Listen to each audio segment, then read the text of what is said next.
the ruler of a great empire on the run. He has lost everything, his privileges, his army, his treasures. But he's still king of the country stretching endlessly before him, Persia. His last battle was a nightmare, a terrible nightmare. Alexander the Great had swept all before him. And he can still see the most awful thing as if it happened yesterday. His world going up in flames.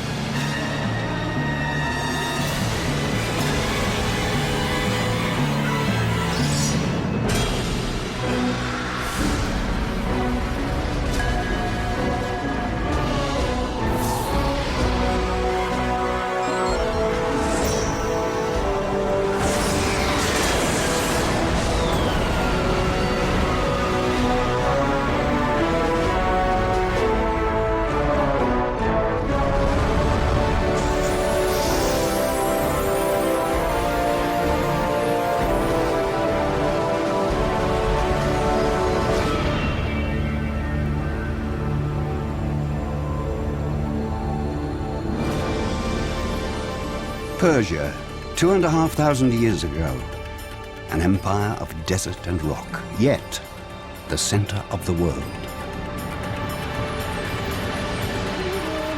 The caravans came from every direction, their destination Persepolis, heart of an empire spanning thousands of kilometers, from the Indus to the Mediterranean, from the Libyan desert to the steppes of Central Asia. The Persian Empire was 10 times the size of modern Germany.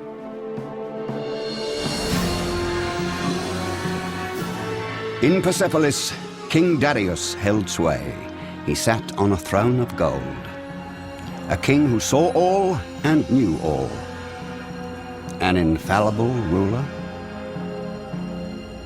Das Persische Reich ist ein Vielvölkerstaat.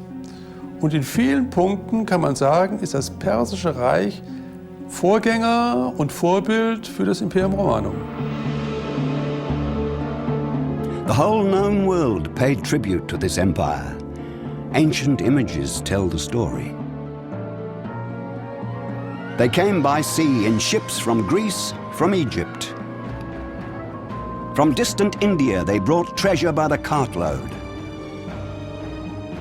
Elephants, camels, and oxen carried their country's treasures on their backs. All with a single goal: to glorify the rule of the greatest king of all time.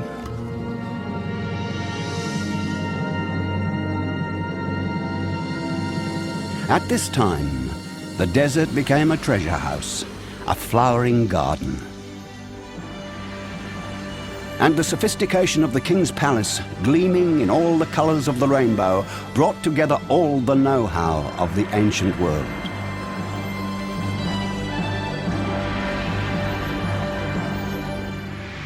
Persepolis was regarded as the 8th wonder of the world. As new computer modeling demonstrates, it was an architectural masterpiece. Persepolis was built on an artificial terrace 125,000 meters square that rose up to 18 meters above the plain. It was a palace the size of a city. In the center was the throne hall, the largest interior space of its time. Craftsmen from all over the world worked on it for 4 generations. A ruler's dream made stone.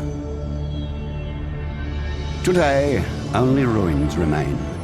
There's not much for the tutelary gods on the palace portal to watch over.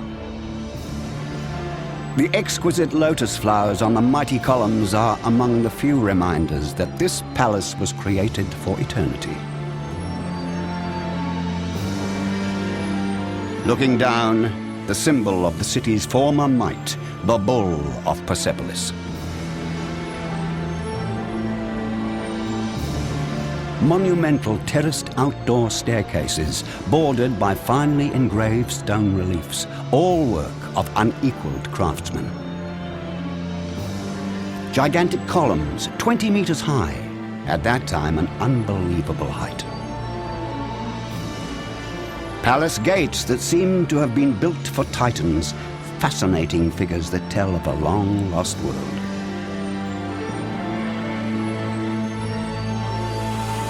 Persepolis war unter den Residenzen des Großkönigs die herausragende.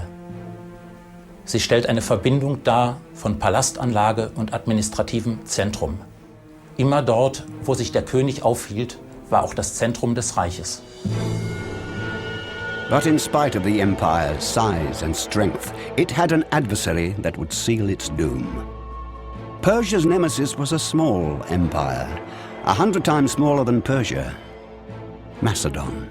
In Pella, capital of this empire, a child was born who would change everything. He was born here in the shadow of the mountains, Alexander, later called the Great. It was he who would challenge the mighty King Darius.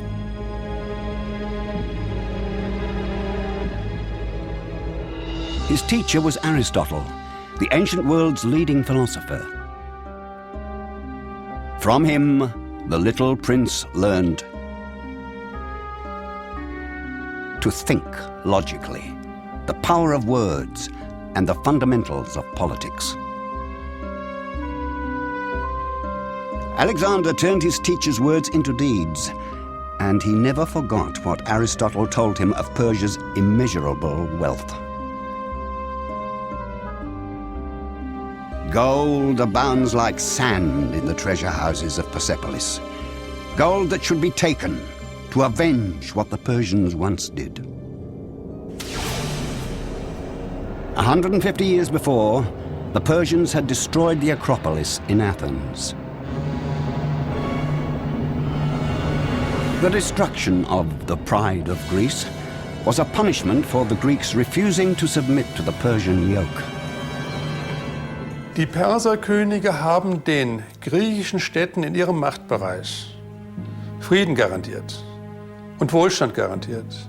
Aber sie haben ihnen die politische Selbstständigkeit genommen, vor allem das Recht, Krieg zu führen auf eigene Rechnung. Das sind Dinge, die die Griechen selber in ihrem Selbstbewusstsein gekränkt haben. Sie wollten frei sein.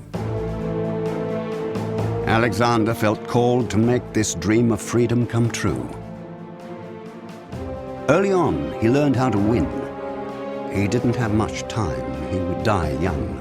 But in his short life, he achieved more than any other commander before him. Alexander besaß eine ungewöhnliche Energie, war in der Lage, selbst gesteckte Ziele unter größten Schwierigkeiten zu verwirklichen und war darüber hinaus jemand, der durch ein unglaubliches Charisma herausstach. Sonst wäre es ihm nicht möglich gewesen, so viele Leute anzuziehen, die ihm auch bedingungslos gefolgt sind. Alexander was 20 when he inherited the crown. Now nothing could stop him. Destiny was calling. He was convinced the gods were with him. In 334 BC, he began an astonishing venture. With 30,000 men, he invaded Persian territory. His goal, to conquer the whole world.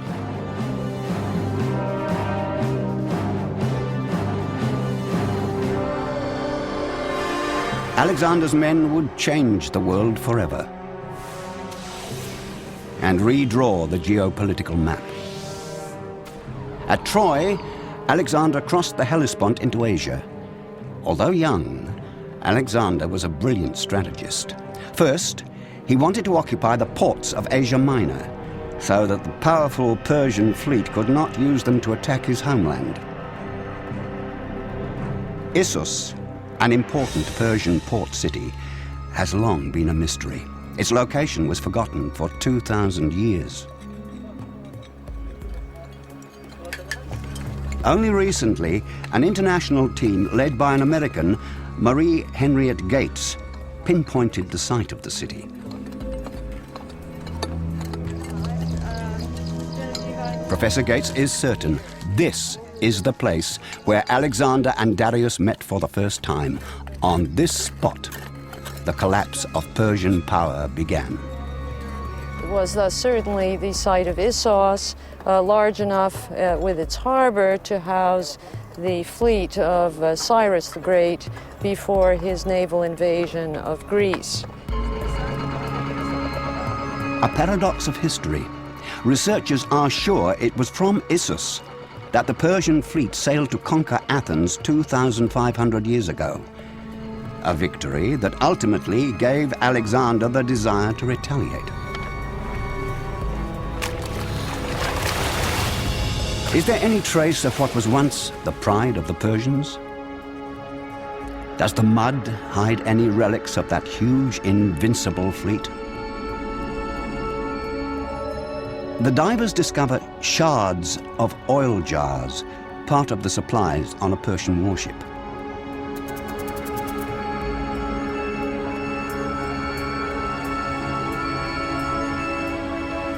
Two and a half thousand years ago, the ship must have been moored with this heavy stone anchor.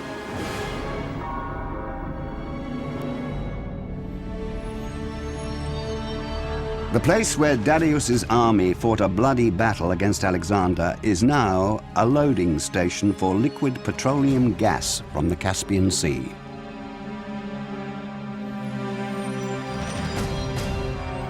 This is what happened on the beach near Issus in the year 333 BC. Darius is lining up his heavy cavalry to charge Alexander's lines.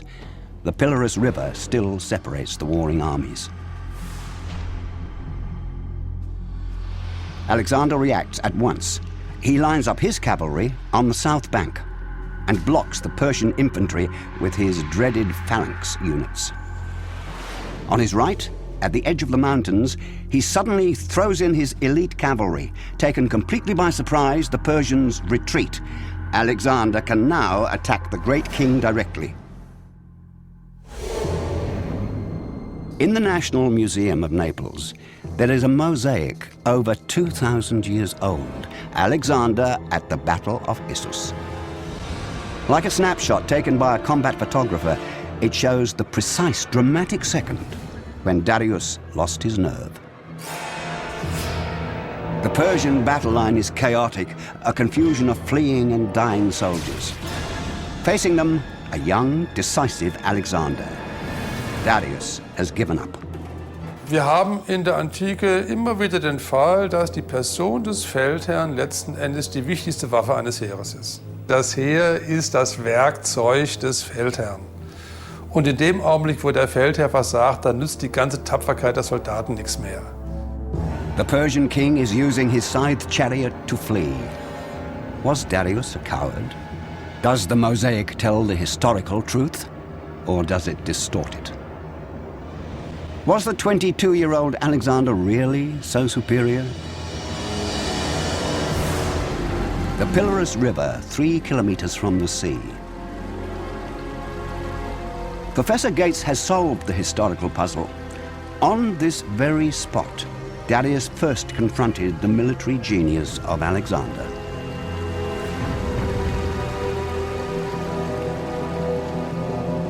According to ancient sources and geomorphological reconstruction of the landscape 2,300 years ago, this is where the cavalry of Alexander charged down the slope on the south bank of the river, forded the river, and caught Darius and his army by surprise. In spring 333 BC, this river ran red with the blood of thousands, so the chronicles report.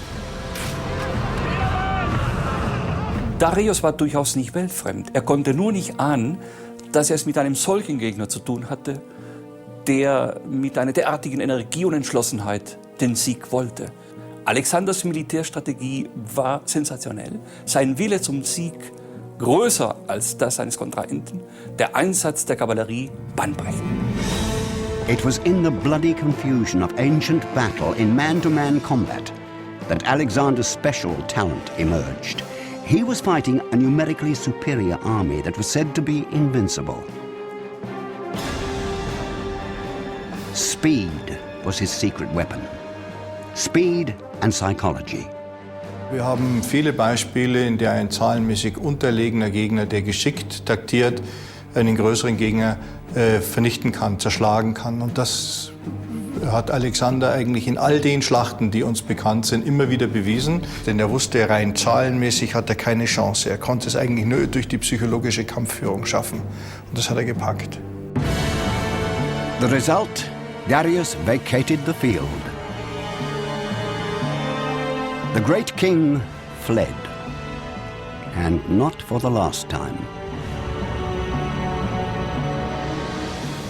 Taktik Alexanders war es, die Person des Großkönigs im Zentrum seiner Truppen direkt zu bedrängen. Diese Vorgehensweise war mutig und erfolgreich. Doch es hätte alles auch ganz anders kommen können. Alexander riskierte mit dieser Taktik, selbst getötet zu werden. Alexander would stake everything on a single card, and now he seemed very close to victory. He enjoyed the fruits of his triumph, the glorious treasures that Darius left behind in his camp.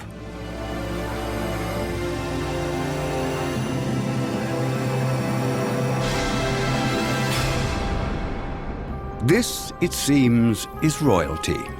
He is said to have remarked of the treasures Darius left behind. A hint of the whole wealth of Persia, golden bowls, an abundance of jewelry, the heavy drinking horn. The world of the Persian kings seemed made of gold. There for the taking.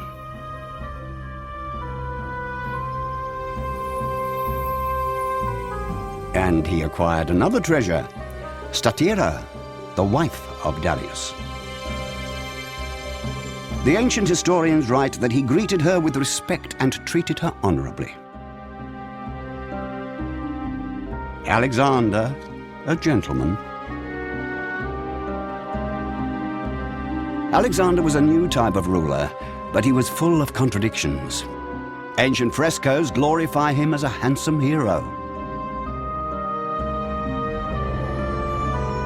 On ancient coins, he's even revered as a god. But what about the real Alexander, the man behind all these images? Did Alexander adopt the megalomania of the Persian rulers? His court did adopt the customs of the great king's court. For centuries, the courts of the Persian kings had been dominated by obsequious ceremonies, laid down to the last detail and recorded in the reliefs. This was an unbearable obligation for the freedom-loving Greeks. Did Darius, the hated enemy, become Alexander's secret role model? Je tiefer Alexander in das Perserreich eintrat, desto mehr veränderte sich sein Charakter und sein Auftreten. Alexander verlangte die fußfällige Verehrung von seiner Umgebung, die Proskynese, also auch von seinen Makedonen. Dies stieß gerade bei den Makedonen auf großen Widerstand. Nicht deswegen, weil man damit einen Gott verehrte, sondern weil sie darin die Huldigung eines fremden orientalischen Herrschers erblickten. Alexander made himself into a god and forgot what his teacher Aristotle taught him, moderation and justice. There were reports of excesses in his camp, of orgies, drunkenness, and violence.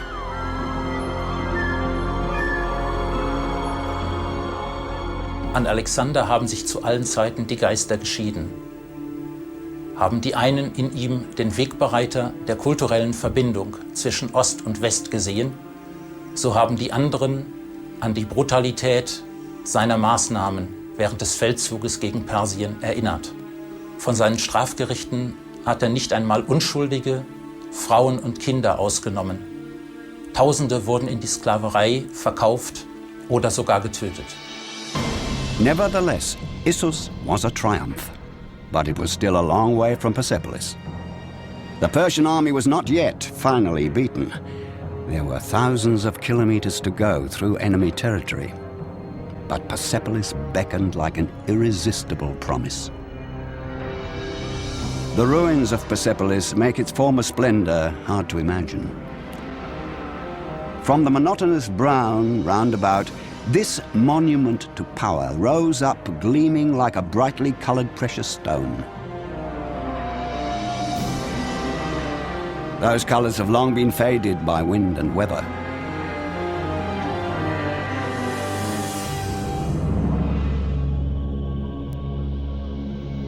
In the Glyptothek in Munich, Dr. Vinzenz Brinkmann is tracking down the lost splendor of the ancient world's colors.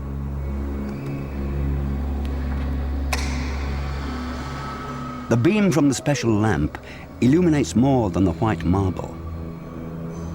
In the ultraviolet spectrum, what has been invisible to the naked eye for thousands of years is now revealed. The once rich colors of the painted sculptures. Although modern taste favors white marble statues, the ancient world loved bright colors. The ultraviolet light gives a hint of what a Persian warrior's colorful scale armor was like.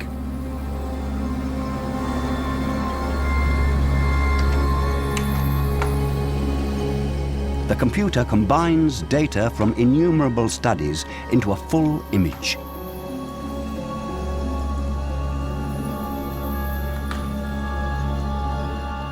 This is what the archer from the army of great King Darius originally looked like, realistic and brightly colored. The secret of the colors shows how close the relationship between the Greeks and Persians was, even long before Alexander's time. Ganz offensichtlich haben griechische Künstler selbst in Persepolis gearbeitet, haben dort nicht nur ihr Wissen vermittelt an die persischen Kollegen, sondern auch selbst Hand angelegt. Es sind auch was den Stil und die Ausführung, also die Manier, die Handarbeit anbelangt, haben wir inzwischen so deutliche Parallelen, dass wir das mit Sicherheit annehmen können. The palace where Darius lived is like a symbol of the political system in modern Persia, now called Iran. It is like a representation of the multinational state with a variety of talents and skills, a merging of all possible cultures. And at the heart of all the splendor, the throne of the king, a guarantee that this multicultural state will not fall apart.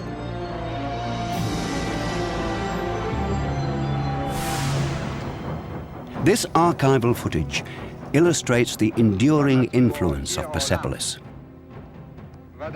This is how the Shah of Iran celebrated the state jubilee over 30 years ago.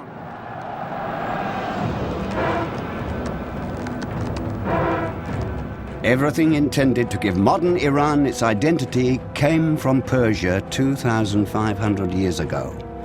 The soldiers in historical dress bearing weapons that once made Persia strong.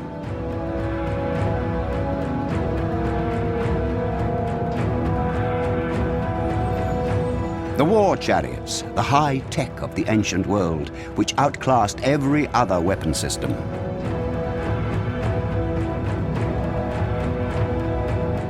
The ancient tradition of the legendary great kings was very much to the fore, but it didn't bring the modern tyrant any greater luck.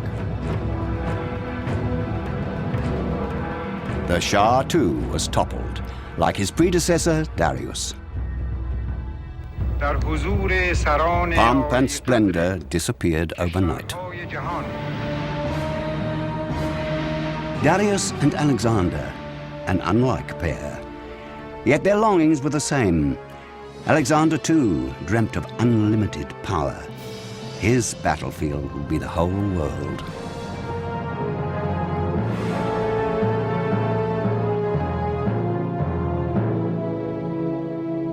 Alexander glaubte an seine Sendung, an die Herkunft von Herakles und von Jupiter und sah nun das Perserreich vor sich. Und jemand, der so viele Erfolge im Leben hatte, der hört in der Regel auch nicht auf. Es gibt ganz wenige große Eroberer, die irgendwann gesagt haben, so, jetzt reicht's. How strong was the resistance to Alexander's ambitious plans? This question fascinated the archaeologist Ernst Herzfeld. In 1933, his team made a sensational discovery at Persepolis. They uncovered thousands of cuneiform texts on clay tablets, the archives of the ancient Persian Empire.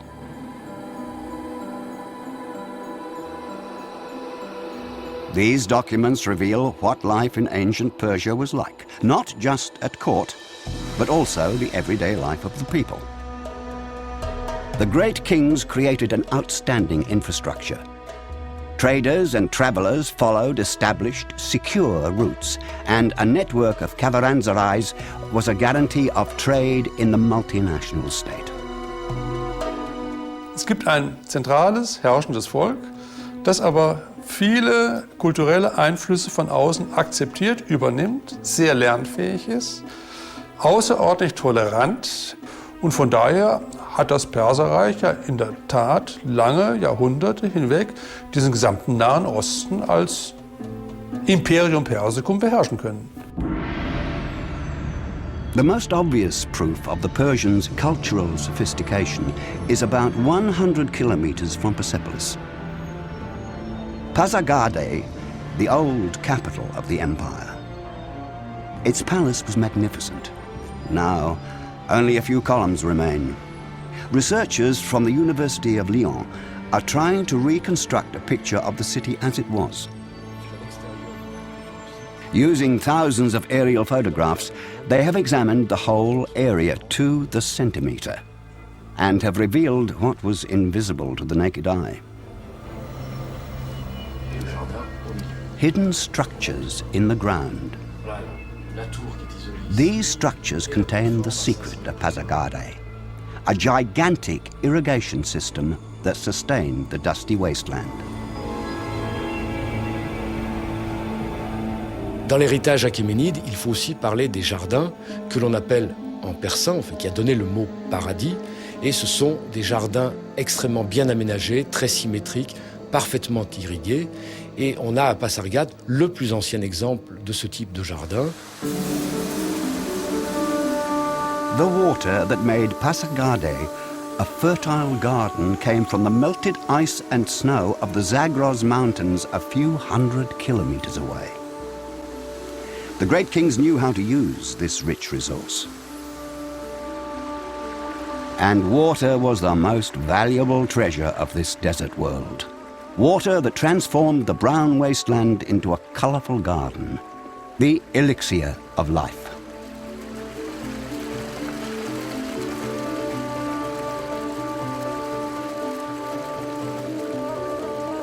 Only a few ruins are left, like this stone pool, part of the gigantic plumbing system in the palace precinct.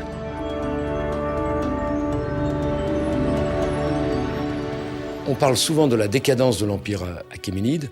Il faut savoir que l'archéologie ne rend absolument pas compte d'une décadence, bien au contraire. On peut penser qu'il y a un certain nombre de techniques qui ont été ou créées ou améliorées à l'époque achéménide, se sont maintenues à travers l'Antiquité, le Moyen-Âge et jusqu'à l'époque moderne. Fountains are an everyday sight in modern cities. Most are purely decorative. But the people of ancient times used this technology to conquer the desert. Through great canals, or qanats, like this one, the life-giving water flowed through the desert into the capital. Some of the water pipes survive after more than 2,500 years. They are masterpieces of ancient hydraulic engineering. Underground rivers that shielded the precious water from the sun and conducted it safely to the heart of the empire.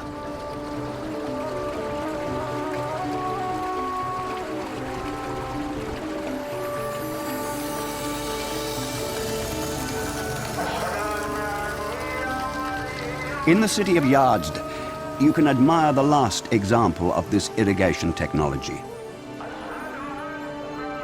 A city in the middle of the desert, like Persepolis, but blooming and alive.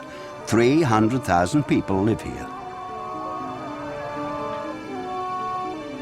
Die alten Kulturen sind natürlich durch die Bewässerung reich. Bewässerung muss organisiert sein. Bewässerung wird auch organisiert, zentral organisiert. Und von daher sind diese Zentren des ökonomisch-landwirtschaftlichen Reichtums immer auch frühe Zentren der politischen Organisation gewesen. Man kann sagen, dass ohne Alexander das Persische Reich sicher noch Jahrhunderte hätte dauern können, gar keine Frage. The people of the Persian Empire, the ancestors of today's residents, were content. They benefited from the advantages of a centralized administration that removed the boundaries between peoples. Liberalization of trade, a common currency, and unified weights and measures promoted solid economic growth. The faces of the people in this town still seem to reflect the ancient pride in the achievement of their ancestors, who created a paradise in the desert.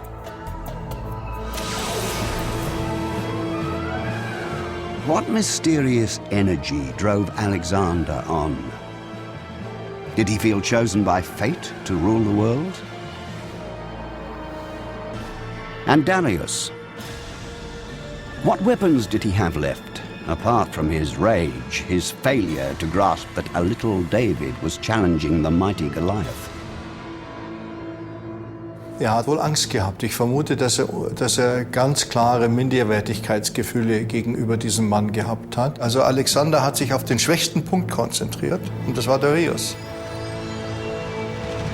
Darius's strength was also his greatest weakness. It was the legacy of his great ancestors that paralyzed him. Carved in stone, this proclamation claims that only the Persian king is destined by God to rule the world. Darius's ancestors came from country like this, country that breeds toughness, that must be forced to yield a meager living. They can be found here today, the tribal fathers of the culture, nomads who can still wield their ancient weapons and whose way of life is still the same as it was 2,500 years ago. Their songs tell of a hard life between the mountains and the steppe, of restless wandering, always following the pasture, a merciless life, a fight against oneself and others.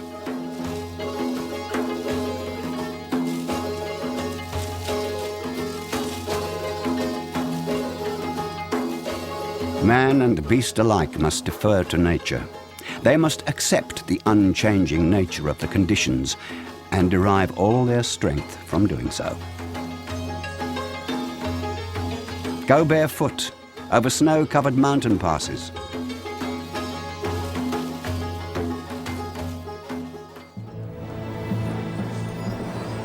Darius was a child of this world, hard, pitiless, born to win. That is what the legacy of his ancestors demanded. And now, he gathered the largest force his empire had ever seen.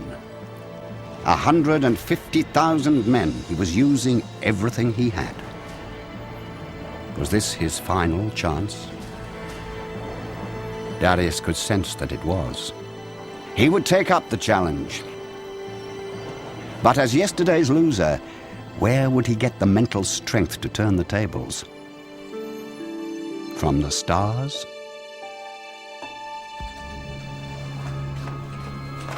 In the Astronomical Calculations Institute in Heidelberg, scientists are studying a list of cosmic events from the time of King Darius. They could provide clues about unusual heavenly phenomena that possibly changed the course of history.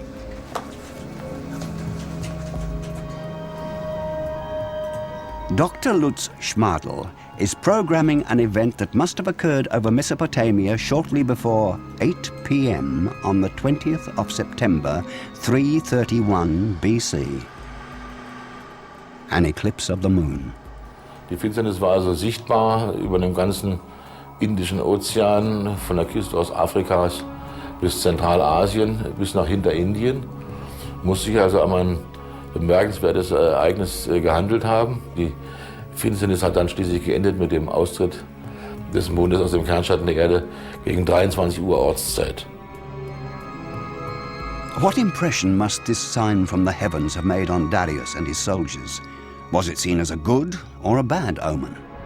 Did superstition have a decisive influence on the course and outcome of the Battle of Gav Gamala?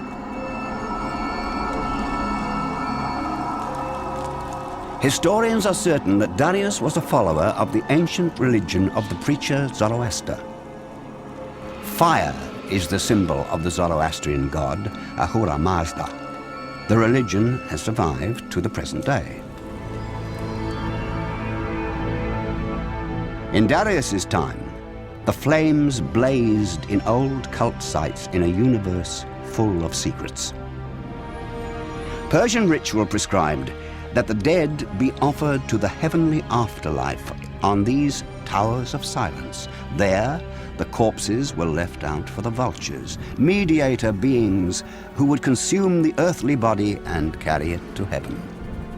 Thus, the signs of the firmament, whether good or bad, would certainly have had a strong influence on people in ancient Persia.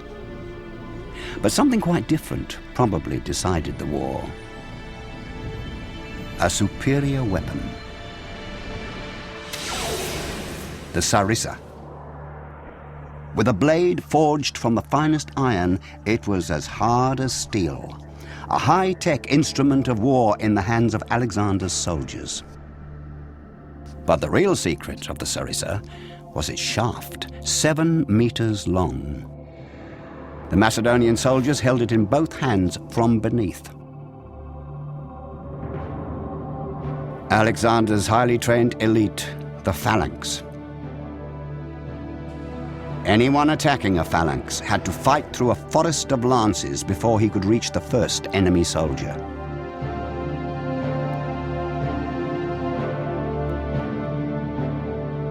Es gibt einen berühmten römischen Senator und militärischen Führer, Aemilius Paulus, als der das erste Mal die makedonische Phalanx gesehen hat, hat er gesagt, das ist das Schlimmste, das Furchterregendste, was ich in meinem Leben je gesehen habe. Ich wäre davongelaufen.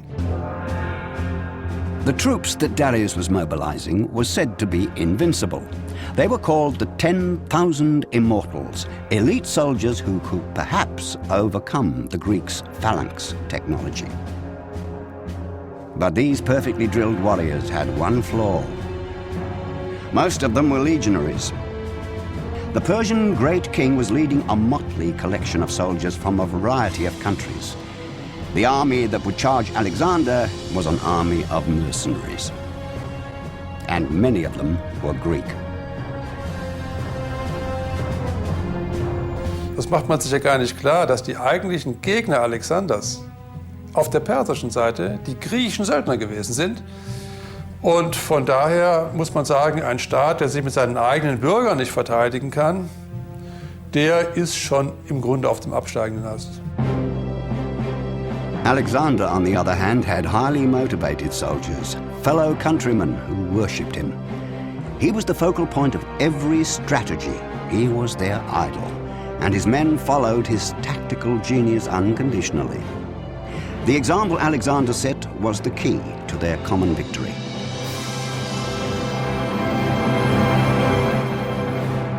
Von der Tiefe aus zu führen, so wie das heute mit modernen Führungsmitteln der Fall war, war damals nicht möglich, sondern man führte durch Beispiel. Ich führe euch, ich Alexander, führe euch gegen den Darius. Ich habe bis jetzt jede Schlacht gewonnen, wenn er folgt mir. Und sie sind ihm gefolgt und sie haben gewonnen. On the 1st of October, 333 BC, the armies clashed on the plain of Gav Gamala. Darius could still hope. On the open terrain, his troops, outnumbering Alexander's by 3 or 4 to 1, gained the upper hand. But in the midst of the tumult, Alexander played his trump card, his daredevilry. All or nothing. The British Museum has a unique collection of cuneiform stone tablets, reports from a time whose great events are far back in the darkness of history. Dr. Irving Finkel has deciphered a chronicle dating back 2,300 years. Discovered in Babylon, it is a kind of contemporary war report on the events at Gav Gamala. This is a piece of a diary which talks about the battle. It doesn't tell us a lot. It tells us there was panic among the Persians, led by Darius, who's called the king, and there's another character called the Great King, who is Alexander, and how there was a rout, and that was the end of the Persians, basically. So when you put the Greek authors together and the Babylonian authors together, you get some kind of picture of the world as it was then. This find is historical confirmation of the ancient mosaic in Naples. The last minutes of the battle could really have been like this: a disintegrating Persian army driven back by a cold-blooded Alexander.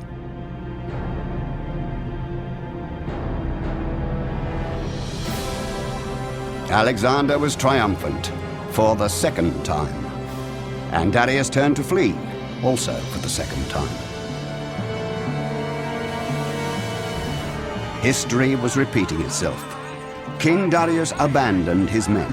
The commander of a far superior force simply left to their fate the men who were fighting for him. Soldiers who would never again obey his orders.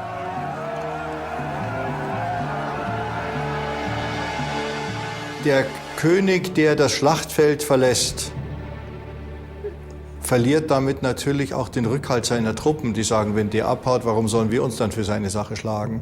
Das ist mit Sicherheit der psychologisch schwierigste Fall überhaupt gewesen, aber Darius war halt dahingehend nicht so stark. What must he have been thinking about during that desperate ride? The consequences for his men's morale, for the whole empire, for Darius himself?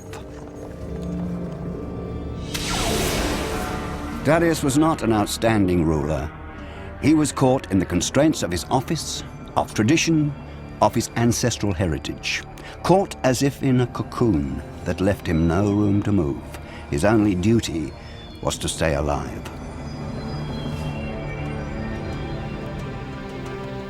Evidence in stone for this political self-image is here in Naksh-i-Rostam, the Valley of the Kings near Persepolis.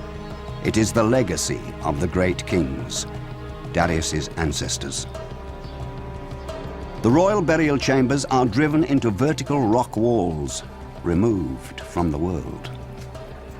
The climb to the tombs is dangerous, a dizzying ascent via rusty scaffolding. Visitors were not wanted here.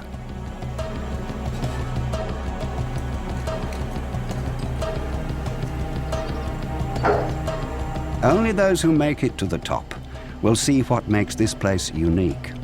Powerful pillars carved in stone. Like them, the king bears the whole weight of the empire.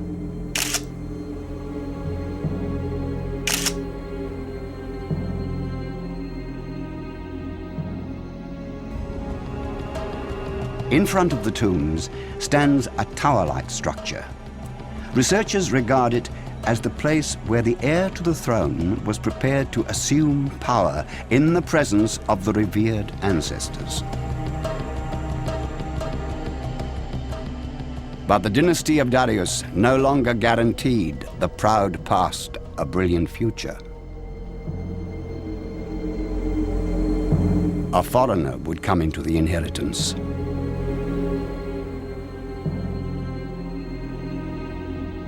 Alexander. No counselor would appoint him ruler. He would simply take all power to himself. Alexander hat nicht etwa einen Koloss auf tönenden Füßen zum Einsturz gebracht. Das Perserreich war bis zuletzt ein blühendes, funktionierendes Imperium. The end was quick. Alexander's victorious troops advanced without much resistance into Persia proper. They passed through the so-called Persian Gate, the last geographical barrier on the way to Persepolis. The rocky ridge of the Zagros Mountains offered a last chance to stop Alexander. But Darius had fled, and Persepolis was now easy prey.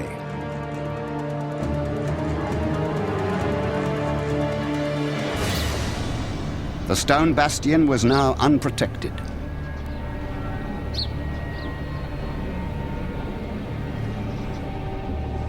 Was all the conqueror's aggression now unleashed in an apocalyptic finale? Archaeologists have detected traces of a catastrophic inferno in the palace complex. Now here you can see the white color, that it shows that Persepolis had been burnt. All the stone used at Persepolis is a kind of limestone. And it shows that there had been a very strong fire, a very big fire at Persepolis, because part of the pieces of stone are now white because of the heat, because of the fire. The flaming inferno of Persepolis, an act of madness or a calculated plan? Der Ausgrabungsbefund in Persepolis zeigt deutlich, dass die Brandstiftung geplant war und dass man die Paläste vorher systematisch geplündert hatte. Alexander the Arsonist. Was this the victorious commander's other dark side now emerging? Lack of restraint, thirst for revenge, megalomania? Or was it simply political calculation? Alexander wollte durch die Einäscherung von Persepolis ein Zeichen setzen für die Griechen im Mutterland. Er tat diesen Akt bewusst als Rache für die Zerstörung der Stadt Athen durch Xerxes im Zuge der Perserkriege. Dies war ein Aufruf an seine griechischen Bundesgenossen, Gleiches mit Gleichem zu vergelten. And Darius? The king of kings was now a solitary refugee, an outcast, the embodiment of failure.